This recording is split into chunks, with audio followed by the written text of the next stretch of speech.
Përshëndetje të nderuar teleshikues, po ndiqni edicion informativ të lajmeve në Report TV, këtë janë titujt kryesor për orën 17.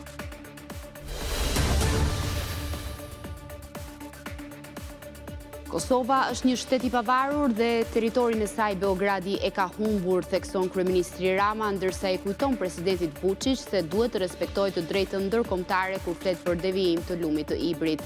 Ministri i Jashtëm serb përgjigje duke thënë se Tirana s'ka lidhje me Ibrin. Brukseli kërkon nga Beogradi t'i shmangë këto deklarata. Një objekt peskatësh i gjithi pa leje ngritur në më shumë se një vit në Qiparo, shkriu IMT në Himar dhe pezulloi zinxhirin drejtues të policisë lokale që ishte në detyrë kur ndërtesa shtonte katet. Ish shefi i komisariatit Himar, polici i zonës dhe 3 zyrtar të IMT-s janë në kërkim, ndërsa pronari i godinës me 2 zyrtar të policisë u arrestuan.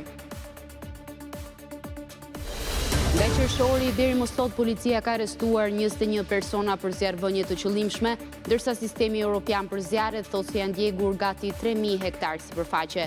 Në kulmin e betejës me flakët, dorëhiqet kreu i zjarrfikësve Arben Cara.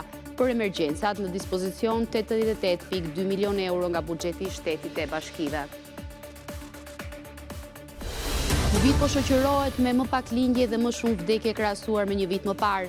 Në 6 muaj, thot Instat, erdhën në jetë pak më shumë se 10.000 bebe, ndërsa shifrat në 3 mujorin e dytë ishin në nivelin më të ulët të dekadës së fundit. Një gjykatë siriane ka dënuar me vdekje në mungesë ish presidentin Bashar al-Assad, i shpallur fajtor për krime lufte dhe krime kundër njerëzimit gjatë luftës civile në vend. Gjykata dënoi edhe të vëllain Maher al-Assad, si dhe ish zyrtarin e sigurisë Atef Naib, të akuzuar për vrasje, tortura dhe nxitje për vrasje.